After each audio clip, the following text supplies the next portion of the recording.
Hi, this is Katie with bloggingtimesavers.com with a quick time saver video where we strive to help bloggers spend a little to save a bunch. Today what we're going to take a look at is article submissions. We're going to go ahead and show you how to submit an article, and we're going to tell you a couple of other things along the way. So the first thing we're going to do is go ahead and go into one of the major article directories that we submit to, and we would certainly recommend that you go ahead and set up an account for yourself, and that's at eZine Articles. They're a very active article directory where you can get a lot of folks looking at your articles and using them on their sites, which will then include your resource box that will give you a link back to your site and bring traffic. So once you've set up an account, which you can do very easily if you'll just go to Submit Articles up here in the top left, and you'll be able to go ahead and fill out an account information sheet. Once you submit that, you'll get an email back that you need to confirm, and then you'll get your username and password where you can actually go in and start to submit your articles. I'm going to go ahead to Members Login, and as you'll see, this is my main authors area homepage. Typically through eZine Articles, it can vary, but typically I find that it takes on average about 3 or 4 business days for them to actually look at the article, approve it, and then add it into the directory. We're going to go ahead and come up here to the left to Article Manager, and we're going to do Submit a New Article. And this is where I want to just kind of show you how we're doing this. Regardless of which article directory you use, there will be a lot of basic similarities between them. And then, of course, each article directory may have its own little pieces and parts to it that will be different from the other ones. But I just basically want to show you the main elements of submitting your articles and how to do that. Okay, so as we come in here to submit an article, we can see that they have a notice here that says we're upgrading their submit page and they're beta testing a new version. Do we want to try the new submit page? We're going to go ahead and bypass that for now and just go with the standard one. All right, the first thing you'll see here, this is where we're going to enter our article, and the first thing you'll see is it's going to ask us to choose a category.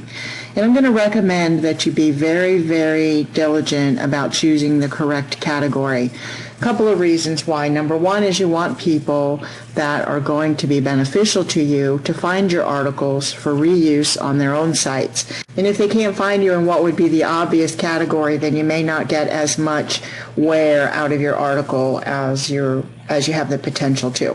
The second thing is that the directories are pretty finicky, and if they find that you're submitting articles to categories that are irrelevant, they may either shut you down or they may stop reviewing your articles and just not give your submissions any attention. Okay, as you'll see, of course, there are tons and tons of different categories, and you do want to take your time and go through those. The article title, what we've done is we've taken our article, and I suggest this as well, is you take your article from wherever it is. Maybe it's in Word, maybe it's on your blog, but you take it and simply copy it into a notepad. And that'll strip out all of the strange characters that Word and other programs will place in a document that will cause it to not format properly here. It doesn't guarantee that that'll be the case, but it certainly does help. So I've already gone ahead and done that, and I'm going to go back to my notepad here where I have my article, and this is my title, Blogging for Beginners. And I'm going to go ahead and just Control-C or copy that,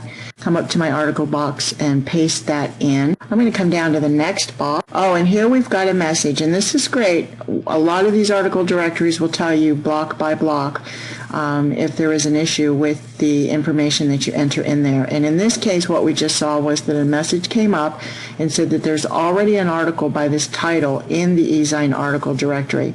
So we need to go ahead and make ours something more useful. Okay, so let's go ahead and call this Blogging Basics for Beginners and see if, yes, our title is now unique on eZine Articles.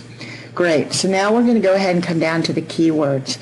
And what we want to do is put in keywords for every single article, very important. And we want to make sure we format them exactly as it describes here. And you can use key phrases as well. You'll see that I used video training with a space in between there and how to blog, just separating the two phrases with the comma as instructed here. Okay, so I've gone ahead and I've added those 3, 4, 5 different keyword key phrases. You don't want to overpopulate this. In fact, they'll give you a limit on your number of characters, but you don't want to underpopulate it either. Okay, now it's asking for our abstract or our article summary, the teaser copy. And this, a lot of folks will take their first paragraph and place it in here. I recommend that you write something totally unique. It'll just add to the interest of the article. It'll also help you get more use out of your keywords and key phrases. And it doesn't have to be long, as it says, 2 to 5 sentences, no paragraphs, please. Okay, so I've just gone ahead and I've actually just put in one sentence, and I'm happy with that, and we'll go ahead and go on to the actual body of the article, which is our next box here, which is the large box. Here are what you can use. If you know anything about HTML, you can use these format functions that will give your article a little bit more flavor. Maybe make it look a little nicer. Those you can play with. Again, if you're HTML familiar, you'll know how to use those, and if not, then really all you need is to do exactly like we're going to do today, which is simply copy the body of our article, and on the bottom here you'll see this is actually going to be my resource box, which we'll talk about in a moment. So I've highlighted all of my article text. I'm going to Control-C that in my notepad, come back to my article body box, and Control-V that into this section here.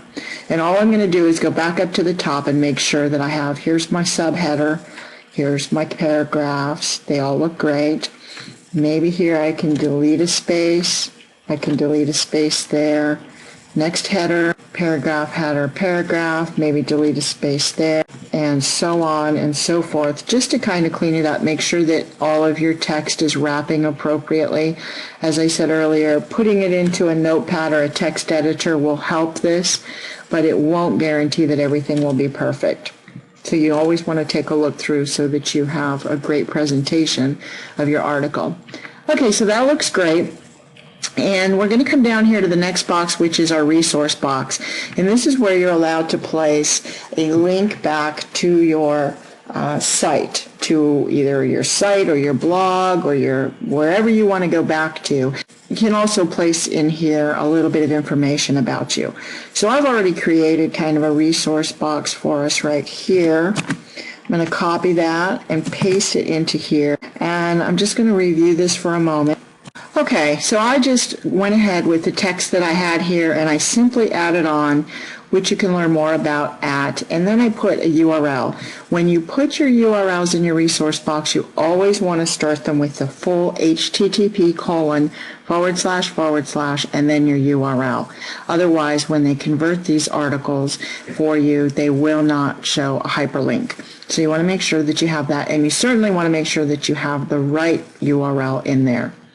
Okay, so that is fine, and then we're just going to scroll down, and what this article directory is going to ask us to do is to agree that we're allowing them to submit, that we're agreeing to submit our article to them, and that we agree to their author's agreement. And we can also do a spell check on preview, which I've already spell checked this, so I'm not going to do that, but feel free to take advantage of that.